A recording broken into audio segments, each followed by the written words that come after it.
नमस्कार समस्त को मु अक्षय सागर स्वागत करुच्ची आपण मान को नुआ वीडियो रे फ्रेंड्स।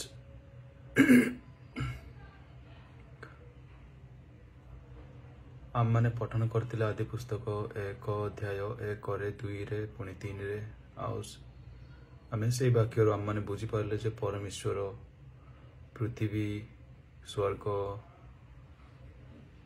सृष्टि कले पृथ्वी निर्जन शून्य थिला, जल पूरा गभीर थिला, अंधकार थिला। परमेश्वर देखिले पुणी कहले दीप्ति हो, दीप्ति हैला। Praise the Lord. आम परमेश्वर केते महान केते शक्तिशाली अटंती।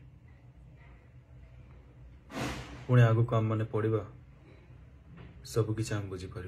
आपण मैंने पढ़ी सारी मु भी पढ़ी, बट जो मैंने जानी ना से निमंते मु पठन करुच्ची आउ कहूची।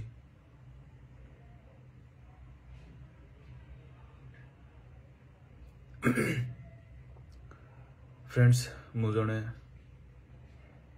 पापी यार। मु मो जीवन रे अतीत काल रे बहुत पाप काम करिछि, किंतु जेबे मोर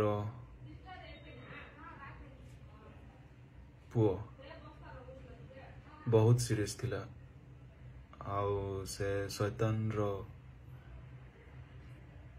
जाल रे थिला। शैतान ताको ऑलरेडी आक्रमण करथिला, किंतु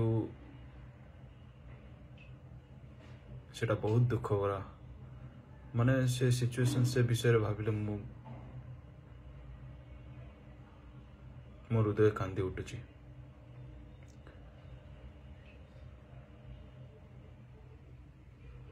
कहवा कथा नुह, मु एक्चुअली कौन कहि भाविले मते आश्चर्य लगुची। मु मो स्त्री और मो पिला 3 जन आम एठी थिलु, बेंगलोर रे थिलु। किंतु मो पुओ बहुत सीरियस हो गला, झाड़ा हैला, बांती हैला। आउ आम माने भाविलु जे गाँव को पळेबु। आम माने गाँव को गलु, तथापि भी मो पुओर देह भल हलानी। आउ आम भाविलु जे कि हिंदू धर्म लोक माने जो माने कि पूजा करछंती से मान को पाकु नेबा बोली भाविलु। तांको पाकु नै कि किछि माने झाड़ीबा, से माने कोन कोन सब ये कर कि झाड़ुचंती, ये सब करूचंती, तो से मान को पाकु नेबा बोली भाविलु। पुणी हठात जणे लेडीज आसिला, से कहला मुस्लिम धर्म जड़े लोक अच्छी, सी झाड़ुची, सी किछि मंत्र करुची, किछि जादू मंत्र ये सब करुची। तो जदि देहरे किछि जदि शैतान रो किछि माने दुष्ट आत्मा जदि थिले से बाहर कर देबो, तांको पाखु जाओ। आमे ता कथा सुनिकी आमे गलु। आउ से जने मुस्लिम धर्मर लोक थिले, आउ से झाड़िले, पुणी पानी देले। तो आमे ता पानी को से पीवा पाई कहले, आउ से झाड़िले। पुणी आम माने तुरंत टिकेट विकेट काटिक आमे गाँव को बाहर बाहरलु। तथापि मो पुओर देह ठीक है नहीं। आ से जते जहाँ भी खाऊला सब बांती कर देउथिला, आउ झाड़ा एकदम पूरा पानी परी बाहर थिला। माने एमती अवस्था रे थिला जे जेमती पूरा प्राण चली जीव,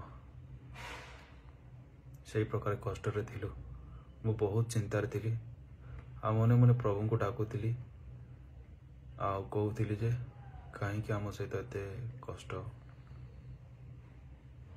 कहीं आमको एते कष्ट दउछ। ता मु भाविली भाविली भाविली पुणी जिते बड़े आम मैंने किसी दूर बाट गला जिते बड़े आम विजयवाड़ा पाखापाखि पहुँचवा जाऊँ से रात्रि समय मो पुओ को बहुत कष्ट है से बांती करने चाहूला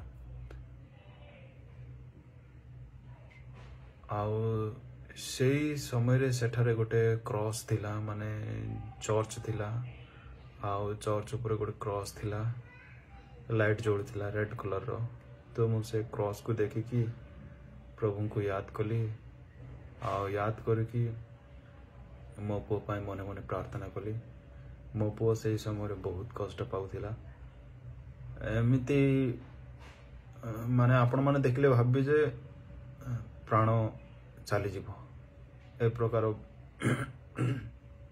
अवस्था थिला मो पु मु तुरंत प्रभु को निकट में कांदी कांदी प्रार्थना कली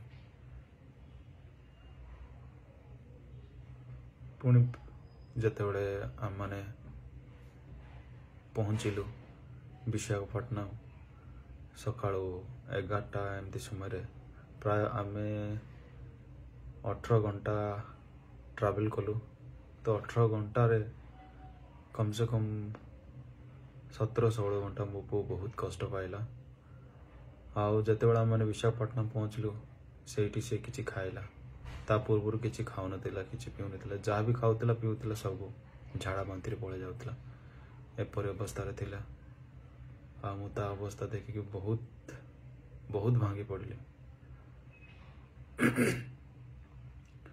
पुणी आम गाँव में पहुँचलु गाँव में पहुँचला पर एकदम से मो पु ठीक हो गला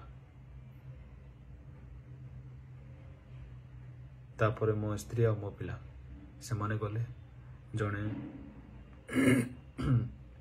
प्रार्थना लोक पाक जी की प्रार्थना करुच्ची प्रार्थना मुग्ध रोचे से किसी अतीत विषय एवं भविष्य विषय भी कहती आउ पाखरे जाइए मो स्त्री प्रार्थना कले पाखरे बसिले शिक्षा शुणिले से समय से कहले जे तुम पुओ बहुत असुविधा थिला शैतान ताकू नहीं जाइतिले तांको प्राण नहीं जाइतिले किंतु तांको शरीर तम पाखरे थिला किंतु से कहले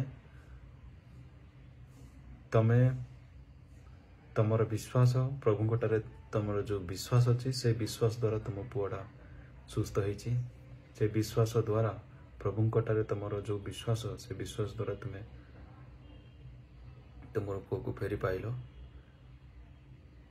जदि तमे गोटे दिन लेट कर बेंगलोर रे तेबे तमे पुओ हरई था ए प्रकार कहले सो से कथा शुणिकी मु बहुत आश्चर्य हो गली बहुत कौन कह मो मन पूरा चेंज हो गला एकदम से चेंज हो गला माने भाविले मते आश्चर्य लगुच दुख लगुच आखिर लुह भी जरुची कष्ट भी लगुच अतीत विषय गुड़ाक मु भावुची मु जहा जहा भूल करी से सब भावुची माने प्रभु को मु भूली जाइए केते कौन भूल काम करती किंतु प्रभु मते एते दया कले एते साहाଯ୍य कले तो मु तांकरी काम कौन पाई मु करबी जदि प्रभु मते हेते हेल्प करूचंती एते साहाଯ୍य करूचंती तो तांकर ए छोटी वाक्य को लोक मान कटारे कहिबारे कौन भूल अछि ता मु भाविली आउ जो दिन टू प्रभु मो जीवन रे आसिले से दिन ठार मु एकदम से चेंज हो गली मु आपण मान उपस्थित ए प्रकार किंतु मु विभिन्न प्रकार वीडियो बनाऊली जोटा कि सांसारिक वीडियो ता मु वीडियो बनाऊली किंतु वर्तमान मु प्रभु को वीडियो बनाऊँ आपण मान निकट में परिवेशन करुच्ची वाक्य को पठन करुच्ची आपण मन को जनाऊँच यह मो इच्छा नुह किंतु प्रभु मते व्यवहार करुचंती बोली मोर विश्वास आउ मने मते प्रार्थना करंतु जपरी मु आगामी दिन मान करे प्रभु को जपरी भूली न पारे ତାଙ୍କୁ ଯେପରି ହୃଦୟରେ ରଖିକି ମାନେ ପ୍ରଭୁଙ୍କ କଥା ଅନୁସାରେ ମୁଁ ଯେପରି ଚାଲିପାରିବି ସେଥିରେ ମୋତେ ମୋ ପାଇଁ ପ୍ରାର୍ଥନା କରନ୍ତୁ। ଯେତେ ବି ଯିଏ ବି ଆମର ଖ୍ରୀଷ୍ଟିଆନ ଭାଇ ଭଉଣୀ ଯିଏ ବି ଦେଖୁଛନ୍ତି ମୋ ପାଇଁ ଦୁଆ କରନ୍ତୁ, ମୋ ପାଇଁ ପ୍ରାର୍ଥନା କରନ୍ତୁ। ତ ଆମମାନେ ପଠନ କରିଥିଲେ ଆଦି ପୁସ୍ତକ ପ୍ରଥମ ଅଧ୍ୟାୟ 1, 2, 3 ଆଉ ବର୍ତ୍ତମାନ ଆମେ ପଠନ କରିବା 4ରେ। ଆଉ ପରମେଶ୍ୱର ଦୀପ୍ତିକି ଦେଖିଲେ ଯେ ତାହା ଉତ୍ତମ ତମ ପରମେଶ୍ୱର ଅନ୍ଧକାରରୁ ଦୀପ୍ତିକି ଭିନ୍ନ କଲେ। ପରମେଶ୍ୱର ଦୀପ୍ତିକି ଦେଖିଲେ, ସେ କହିଲେ ଦୀପ୍ତି ହେଉ, ଦୀପ୍ତି ହେଇଗଲା। ଆଉ ଦୀପ୍ତିକୁ ଦେଖିଲେ, ଦୀପ୍ତିକୁ ଦେଖିକି କ'ଣ କଲେ? ସେ ଦୀପ୍ତି ଆଉ ଅନ୍ଧକାର ଦୁଇଟାକୁ ଭିନ୍ନ କରିଦେଲେ। 4 ପଦରେ ଲେଖା ଅଛି ଦୀପ୍ତି ଆଉ ଅନ୍ଧକାର ଦୁଇଟାକୁ ଅଲଗା ଅଲଗା କରିଦେଲେ। ତାପରେ କ'ଣ ହେଲା ତା ଆମେ ନେକ୍ସଟ ଭିଡ଼ିଓରେ ଦେଖିବା। ଓକେ, ତ ପ୍ରଭୁ ସମସ୍ତଙ୍କୁ ଆଶୀର୍ବାଦ କରନ୍ତୁ ଆଉ ବ୍ୟବହାର କରନ୍ତୁ। ମୋତେ ଯେପରି ସେ ବ୍ୟବହାର କରୁଛନ୍ତି ସମସ୍ତଙ୍କୁ ବ୍ୟବହାର କରନ୍ତୁ। ଆଉ ମୁଁ ଏବେ ବୁଝିଗଲି, ହାଲେଲୁୟା। ମୁଁ ପ୍ରଭୁଙ୍କୁ ଜାଣୁଥିଲି, ତାଙ୍କର ସେବା କରୁଥିଲି, ଗୀତ ଗାଉଥିଲି, ପଠନ କରୁଥିଲି, କିନ୍ତୁ ତାଙ୍କୁ ମୁଁ ବୁଝିପାରୁନଥିଲି। କିନ୍ତୁ ଏବେ ମୁଁ ବୁଝୁଛି। ତ ଆପଣମାନେ ବି ବୁଝିବାକୁ ଚେଷ୍ଟା କରନ୍ତୁ, ପଢ଼ନ୍ତୁ, ବାଇବଲ ପଠନ କରନ୍ତୁ, ତେବେ ଆପଣମାନଙ୍କର ବିଶ୍ୱାସ ବଢ଼ିବ, ତେବେ ଆପଣମାନେ ପ୍ରଭୁଙ୍କୁ ଜାଣିପାରିବେ ଆଉ ବୁଝିପାରିବେ। ଭିଡ଼ିଓଟା ବହୁତ ଲଙ୍ଗ ହେଇଯାଇଛି, କମ୍ ସେ କମ୍ 12 ମିନିଟ୍ ହେବାକୁ ଯାଉଛି। ତ ସମସ୍ତଙ୍କୁ ନମସ୍କାର, ଧନ୍ୟବାଦ। ପ୍ରଭୁ ସମସ୍ତଙ୍କୁ ଆଶୀର୍ବାଦ କରନ୍ତୁ।